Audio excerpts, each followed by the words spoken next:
अस्सलाम वालेकुम जी। जिस मूवी का रिव्यू और एक्सप्लेनेशन मैं करने जा रहा हूँ उसका नाम है सिज्जीन और ये बहुत हॉरर मूवी है।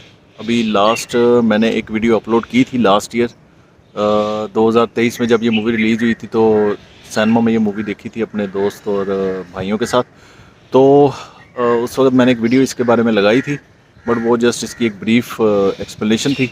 तो अब इस वीडियो के अंदर इसकी एक बिल्कुल कंप्लीट एक्सप्लेनेशन होगी। सारी स्टोरी को हम डिस्कस करेंगे, आपको बताएंगे और कैसी ये मूवी लगी अपने व्यूज़ आप लोग के साथ शेयर करेंगे। तो watch the video till the end. Thank you so much for your support till now. Okay, let's start it. जनाब ये इसकी रेटिंग है 5.1 IMDb पे। रोटन टोमेटोज़ वगैरह पे इसकी रेटिंग नहीं है। और ये सिज्जीन 2023 की जो मूवी है ये एक रीमेक है तुर्किश सीरीज़ का, जो कि इसी नाम की थी सिज्जीन। 2014 से लेके 2019 तक ये मूवी की एक पूरी सीरीज़ है। इसमें 6 मूवीज़ थी और इन समझ लेके ये जो सिज्जीन है इसमें जो 6 मूवीज़ हैं इन सब की स्टोरी मिक्स करके एक मूवी बनाई है। तो ये इंडोनेशियन मूवी है और ये एक तुर्किश मूवी का रीमेक है। और इसकी जो डायरेक्टर हैं वो हैदरा डेंगरेटू हैं और इनके कुछ मूवीज़ हॉरर हैं, कुछ इनकी मैं आपको ये दिखा रहा हूँ कि रोमांटिक मूवीज़ भी इन्होंने डायरेक्ट की हैं। तो हॉरर मूवीज़ इनकी ज़्यादा अच्छी हैं। बाकी ओवरऑल अच्छी डायरेक्शन है, अच्छी मूवी है।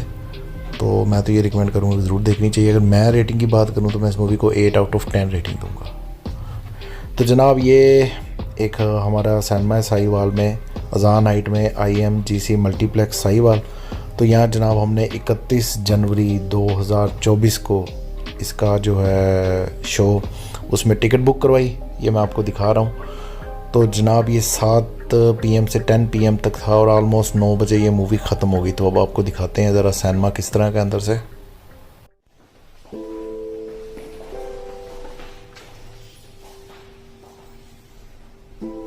जनाब इनके स्पेशल कैरेमल पॉपकॉर्न लेने के बाद हम चले गए हैं हॉल के अंदर और वहाँ पे मूवी देखने कोई नहीं है। ये कह रहे हैं जब से उन्होंने मूवी लगाई है शायद हॉरर इतनी है कि लोग देखने नहीं आ रहे।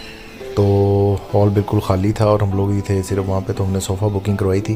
तो सोफ़ा पे रिलैक्स होकर मूवी देखने के चार्जेस 1000 रुपये हैं जी। बाकी 700 चार्जेस थे जो आगे रोज़ थी। तो अब ये मूवी स्टार्ट करते हैं।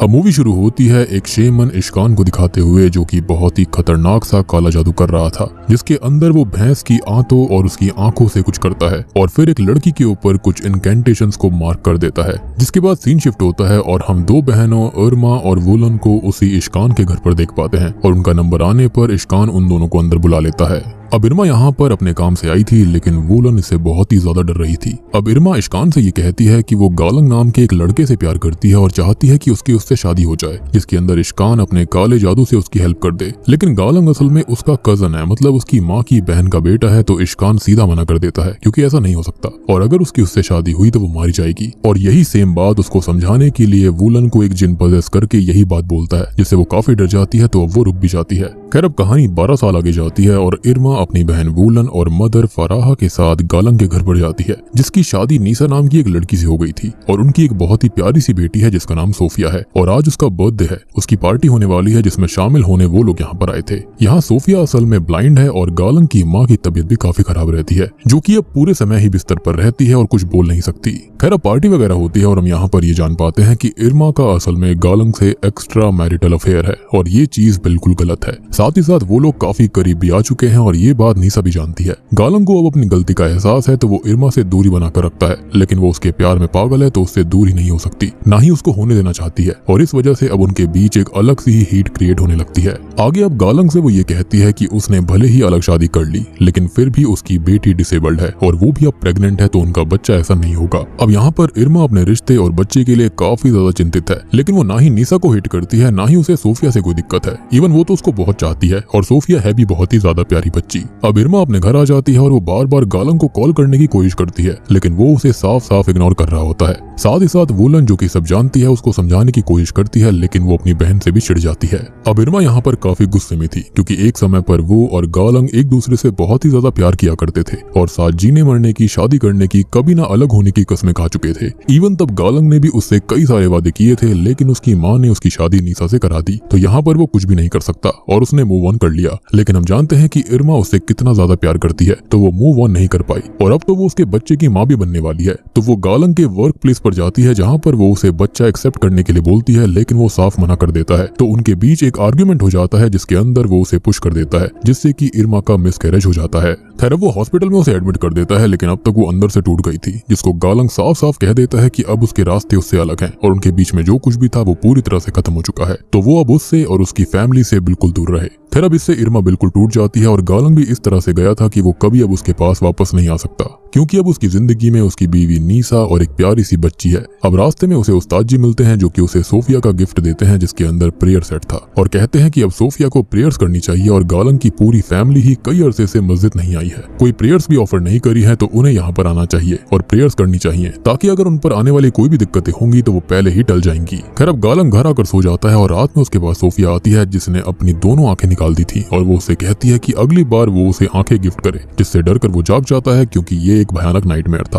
और हम जानते हैं कि सिज्जिन और डेबे के अंदर यही होता है, जो यहाँ पर चीजें होती हैं वो सपने के अंदर ज्यादा होती हैं, जो कि वाकई में हकीकत भी बन जाती हैं। अब वो सोफिया के पास जाता है जो कि अपने रूम में आराम से सो रही थी, और वो कुछ देर उसके पास बैठ जाता है, क्योंकि वो उसे बहुत ही ज्यादा प्यार करता है। और जब नीसा प्रेग्नेंट थी तब उसे कुछ कॉम्प्लिकेशंस भी हुई थी, लेकिन तब वो अपने ही धुन में रहता था, तो वो उसे हॉस्पिटल नहीं ले जाया करता था। और बाद में पता चला कि उसकी वजह से ही सोफिया की आंखें नहीं है, और वो खुद को पूरी तरह से इसका कसूरवार भी मानता है। अब अगले दिन वो मस्जिद भी जाता है जहाँ पर आज उस्ताद जी सिज्जिन के बारे में बता रहे थे। अब यहाँ इरमा हॉस्पिटल से डिस्चार्ज हो गई थी, जो कि उसे बार बार कॉल करती रहती है, लेकिन वो उसे फिर से गुस्से में उल्टा सीधा सुना देता है, जिससे वो बहुत ही ज्यादा दुखी हो जाती है और अब वो एक खतरनाक रास्ता चूज करती है। अब ये रास्ता वैसे तो उसे इश्कान के घर तक पहुंचाता था, लेकिन ये रास्ता उसे किस अंजाम पर पहुंचाएगा ये हम धीरे धीरे जानेंगे। अब वो इश्कान से ये कहती है कि उसे गालंग किसी भी कीमत पर चाहिए, और वो उसकी जिंदगी में एक लौती लेडी बनना चाहती है, और वो जो चाहे जैसा चाहे कर सकता है, और वो हर कीमत देने को तैयार है, क्योंकि अब वो सब कुछ खो चुकी है, तो उसके पास खोने को कुछ नहीं बचा। अब इश्कान उससे कहता है कि ये करना खतरनाक होगा, लेकिन वो उसे अपनी और वुलन की पूरी ज्वेलरी देकर उससे रिक्वेस्ट करती है। साथ ही साथ इश्कान की माँ भी उसे ये काम लेने को कह देती है, तो वो मान जाता है।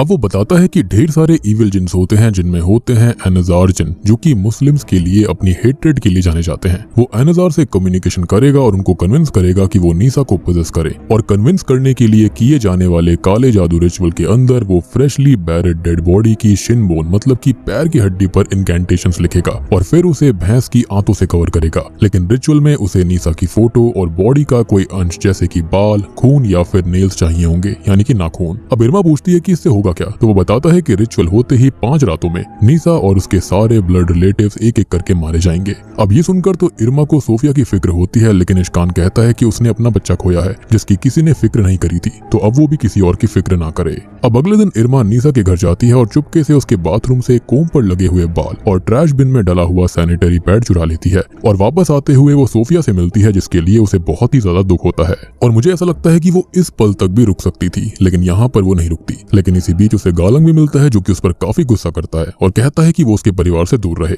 और ये वो पल था जहाँ पर वो बिल्कुल टूट गई थी और उसने मन बना लिया कि हाँ वो ये रिचुअल करेगी, और इसके बाद वो वहां से चली जाती है, और वो उसके मुंह लगेगी भी क्यों, क्योंकि उसका काम हो गया था। खैर अब वो ये सारा सामान इश्कान को देती है, और यहाँ पर इश्कान भी एक लाश का पैर काट कर ले आया था, और एक बफेलो के बॉडी पार्ट्स को भी ला चुका था, जो कि रिचुअल में इस्तेमाल होने वाले थे। और वो पैड को देखकर ये कहता है कि इस रिचुअल में खून इस्तेमाल होने से रिचुअल और पोजेशन बहुत ही ज्यादा स्ट्रॉन्ग होगा, क्योंकि खून बाल से ज्यादा खतरनाक पोजेशन करता है।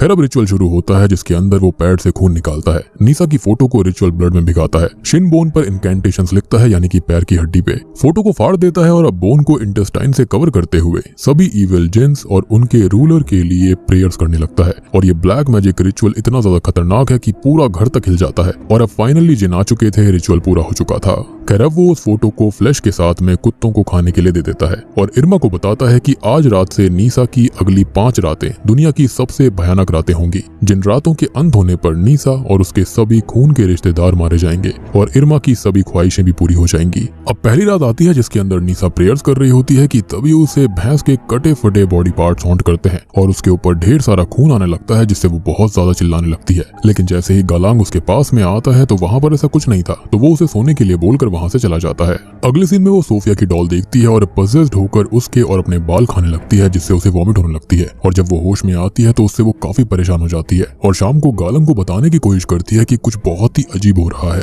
और वो उसकी बात पर ध्यान ही नहीं देता। अब दूसरी रात आती है जिसमें हम इरमा को देखते हैं, जिससे उसकी बहन ज्वेलरी के बारे में पूछती है और कहती है कि वो इश्कान के पास ही गई होगी, जिस पर उन दोनों की बहस हो जाती है। और यहाँ पर हम ये देख पाते हैं कि इरमा को भी हॉन्टिंग फील हो रहा था और वुलन की डेड बॉडी उसे हॉन्ट करती है, जिससे वो बहुत ज्यादा डर जाती है। और तभी उसकी बहन वुलन आकर उसे संभालती है, क्योंकि ये सब रियल में नहीं था, लेकिन उसे यहाँ पर बहुत ही अजीब डरावनी चीजें दिखाई दे रही थी, जो कि काफी वियर्ड है। आई मीन उसने रिचुअल किसी और पे किया, लेकिन असर उसके ऊपर क्यों आ रहा था? या तो इश्कान ने उसे पूरी बात नहीं बताई है, या फिर रिचुअल में कुछ गड़बड़ हुई है। तभी हम नीसा को देख पाते हैं जो कि प्रेयर्स कर रही थी कि तभी उसका गला चोक होने लगता है और वो वॉमिटिंग करने लगती है, जिसके अंदर ढेर सारे वर्म्स बाहर आते हैं, कीड़े बाहर आते हैं। और अब वो काफी ज्यादा परेशान हो गई थी, डर गई थी। अब वो उन वर्म्स को एक जार में रख देती है ताकि किसी को दिखाकर वो हेल्प मांग पाए। और तभी वो अपनी सास तिते के पास जाती है, लेकिन वो पजेस होकर उनको ही मारने लगती है, लेकिन होश में आकर खुद को संभालती है और बहुत ज्यादा रोते हुए उनसे माफी मांगने लगती है, क्योंकि उसे होश ही नहीं था कि वो क्या कर रही है। अब वो वॉशरूम में जाती है, जहाँ पर वो उस जार को देखती है, जिससे अचानक से सारे वर्म्स गायब हो चुके थे। साथ ही साथ यहाँ पर तेते, जो कि हिल तक नहीं सकती थी, वो चलकर किचन में आती है और उबलते हुए खाने से भरे पॉट को अपने ऊपर उड़ेल लेती है। और ये देखकर नीसा की हालत खराब हो जाती है, क्योंकि उनके शरीर पर फफोले पड़ गए थे।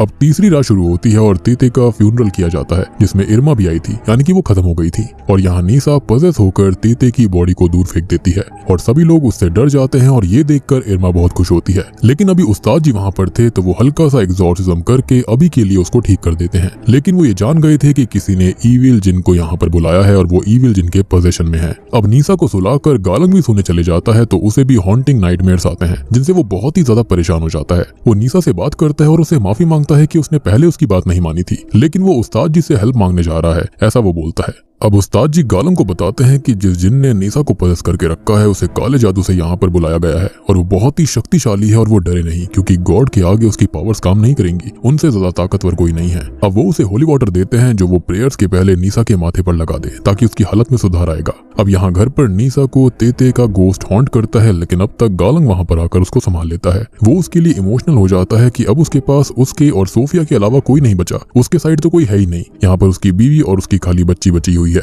और वो उनके बिना जी नहीं पाएगा। और वो उसके सर पर होली वाटर लगाता है, लेकिन वो तड़प कर चिल्लाने लगती है। वो उसे वहीं सुलाकर वहीं रेडियो पर प्रेयर्स प्ले करके चला जाता है, लेकिन तभी होता यह है कि प्रेयर्स ऑफ हो जाती हैं और नीसा को पोजेशन फिर से आ जाता है। अब चौथी रात पर हम इरमा की माँ मतलब तेते की बहन फराह को देखते हैं, जिन्हें कुछ ईविल वॉइसेस सुनाई देती हैं और वो उनसे पागल होकर तोड़-फोड़ मचा देती हैं और कांच खा लेती हैं, जिससे वो भी खत्म हो जाती हैं। अब यहाँ पर हम एक चीज भी नोटिस कर सकते हैं कि नीसा के खून रिलेटिव्स मरने वाले थे, लेकिन यहाँ पर मर तो कुछ और ही लोग रहे थे। खैर अब तभी अगले सीन में फराह का फ्यूनरल होता है और वुलन इरमा से बात कर रही होती है, जो कि कबूल कर लेती है कि ये उसकी गलती है। लेकिन शेमन इश्कान ने उसको ये कहा था कि नीसा के ब्लड रिलेटिव मारे जाएंगे, लेकिन यहाँ तो सब कुछ उल्टा पुल्टा हो रहा है और ऐसा तो होना ही नहीं चाहिए। लेकिन तब तक वुलन बहुत ज्यादा गुस्सा करती है और टूट जाती है, जिसे वो समझाती है कि वो सब कुछ ठीक कर देगी। अब यहाँ नीसा की भी हालत काफी खराब हो चुकी थी और उसे अजान सुनाई देती है, जिससे वो परेशान होकर खुद को हैंग कर लेती है, लेकिन तब तक गालंग आकर उसे बचा लेता है।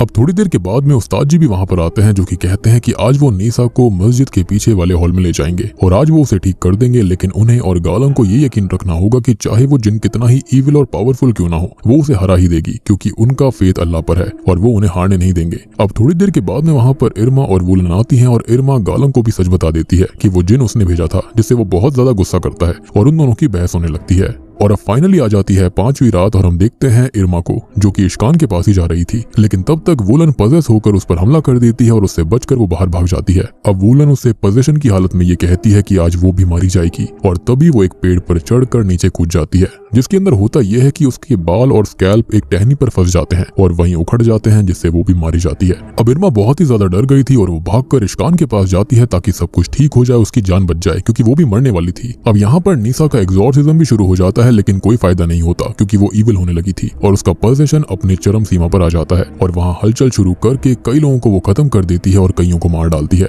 यहाँ इरमा इश्कान को ढूंढ रही थी, जो कि उसे नहीं मिलता, और अब कर्स उसे कंट्रोल करके अंदर से तोड़ते हुए बॉडी पार्ट्स को ट्विस्ट करते हुए खत्म कर देता है, जो कि मेरे ख्याल से इस पूरी मूवी की सबसे ब्रूटल मौत थी। और ये तो होना ही था, यहाँ पर जितना बड़ा गड्ढा खोदोगे उसमें खुद ही गिरोगे। अब यहाँ पर नीसा गालंग पर हमला करती है और उसे जान से ही मारने वाली थी, लेकिन उस्ताद जी उसे बेहोश कर देते हैं, लेकिन इसका कोई फायदा नहीं होता, क्योंकि ना ही उसके अंदर कभी रियल जिन्न आया था और ना ही कभी ईविल ने उसे पजेस किया। और दोस्तों, अब यहाँ पर खुलते हैं सिड जिन इंडोनेशियन मूवी के असली पत्ते।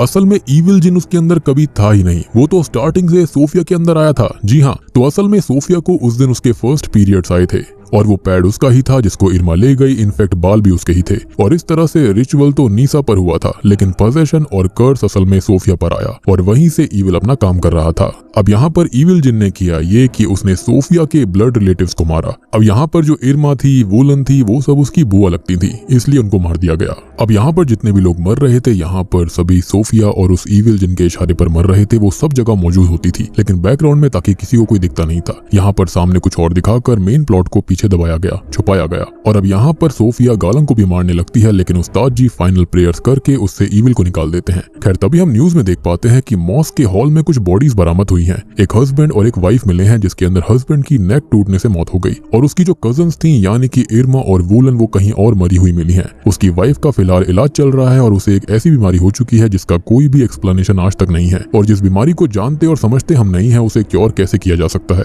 यानी कि यहाँ पर सोफिया ने अपने पिता को मार दिया था, लेकिन उस्ताद जी ने सोफिया को भगाकर किसी तरह से नीसा को बचा लिया। अब न्यूज के अंदर और कुछ भी बताया जाता है कि सोफिया यानी कि इनकी बेटी वहीं पर मिली थी, लेकिन फिलहाल वो ठीक है और अब उसका ख्याल रखने उसकी फैमिली वहाँ पर मौजूद नहीं है। अब मूवी के फाइनल शॉट में हम नीसा को अस्पताल में देखते हैं, जो कि डर कर होश में आती है। इसे संभालने सोफिया आ जाती है, जिसके अंदर वो ईविल जिन अभी तक है और उसका काम पूरा नहीं हुआ है, क्योंकि अब वो फाइनली खत्म करेगी उसकी मेन ब्लड रिलेटिव, उसकी माँ को यानी कि नीसा को। और मुझे ऐसा लगता है कि ईविल जिन को यहाँ पर सोफिया पसंद आ गई है, जिसके चलते मुझे नहीं लगता कि वो उसको खत्म करे। कि यहाँ पर सारे के सारे कैरेक्टर्स क्यों मारे गए, क्योंकि देखो यहाँ पर जो जादू हुआ था ना, वो सोफिया के ऊपर हुआ था और सोफिया के ब्लड रिलेटिव जो भी थे वो सारे के सारे मारे गए। अब यहाँ पर इरमा ने तो ये सोचकर जादू किया कि भैया देखो शायद से नीसा मारी जाएगी, उसकी बेटी मारी जाएगी, और यहाँ पर जो उसका हस्बैंड होगा यानी कि गालंग, वो उसका हो जाएगा। लेकिन पासा पूरा का पूरा उल्टा पड़ गया। यहाँ पर गालंग ने भी कोई सही काम नहीं किया था, जिसके चलते उसको भी सजा मिली। और मेरे ख्याल से अभी तक नीसा और सोफिया इसलिए ही बचे हुए हैं क्योंकि उन दोनों ने कुछ भी गलत नहीं किया था, लेकिन मुझे पता है कि उनका फेट काफी खतरनाक होने वाला है। और जो जिन्स ने पहले ही बात बोली थी कि अगर इरमा ने यहाँ पर गालंग को पाने की कोशिश करी या फिर उससे संबंध बनाया तो उसका हाल बहुत ही खतरनाक होगा, और ठीक वैसा ही हुआ। आप लोगों को ये मूवी का रिव्यू अच्छा लगा होगा और चैनल को सब्सक्राइब कीजिएगा और प्लीज़ इस वीडियो को शेयर कीजिएगा। इंशाल्लाह नेक्स्ट किसी मूवी के रिव्यू में आप लोगों से मिलते हैं। खुदा हाफिज़। But I've known you too long, it hurts to watch your blue eyes fade to gray as you fade away, as you fade away. Yeah, I'm about to fade away, 'cause every time I wake up I feel like it's Monday. Something's going wrong with all the chemicals up in my brain. All of a sudden I don't look at anything the same way. Gotta build up of my thoughts sitting in an ashtray. I'm sorry that I'm so inconvenient, okay. Just let me be me and I'll stay out of your way.